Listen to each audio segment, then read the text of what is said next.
আসসালামু আলাইকুম আরহামাতুল্লাহি আবারাকাতু। সম্মানিত দর্শক ভাই ও বোনেরা, কাছে এবং দূরে থেকে যারা আমার এই অনুষ্ঠান দেখতেছেন সকলকেই জানাই আন্তরিক মোবারকবাদ। আশা করি সবাই ভালো আছেন।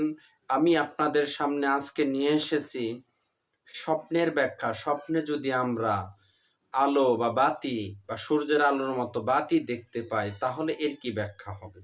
এই ব্যাখ্যা কি আমাদের জীবনের জন্য ভালো কিছু বয়ে আনবে নাকি খারাপ কিছু বয়ে আনবে? আসুন আমরা জেনে নেই নির্ভরযোগ্য কিতাব থেকে।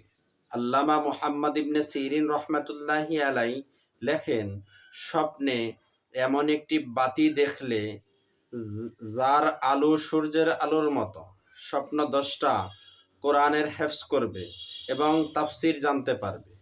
যদি এমন বাতি দেখতে পায় যেটা অনেক উজ্জ্বল আলো এবং সূর্যের আলোর মতো উজ্জ্বল আলো দেখতে পায়, তাহলে স্বপ্নদ্রষ্টা কোরআনের মুখস্থ করার মতো সৌভাগ্য আল্লাহ তাআলা দান করবেন এবং কোরআনের ব্যাখ্যা জানতে পারবে। ঘরের মধ্যে বাতি দেখলে, যদি কেউ ঘরের মধ্যে বাতি দেখে, স্বপ্নদ্রষ্টা বরকতময় সন্তান পাবে। সুবহানাল্লাহ, সুবহানাল্লাহ।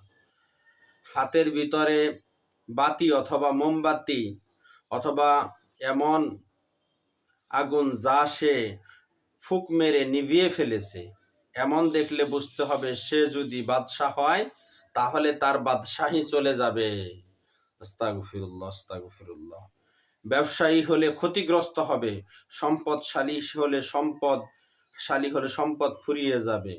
যেরকম কেউ যদি, আমি আবার বলছি, কেউ যদি বাতি ফুঁক মেরে নিভিয়ে ফেলেছে, অথবা হাতে মোমবাতি সে ফুঁক মেরে নিভিয়ে ফেলেছে, অথবা এমনটি দেখলে, তাহলে আল্লাহ তাআলা পবিত্র কোরআন শরীফের মধ্যে সূরাতুল বাকারার 17 নম্বর আয়াতের মধ্যে আল্লাহ তাআলা বলেন, মাসালাহুম কামাসালিল্লাযিনা ইস্তাওকাদা নারান ফালাম্মা আযাআত হাওলাহু মা হাওলাহু যাহাবাল্লাহু বিনূরিহিম ওয়া তারাকাহুম ফি যুলুমাতিল লা ইবসিরুন।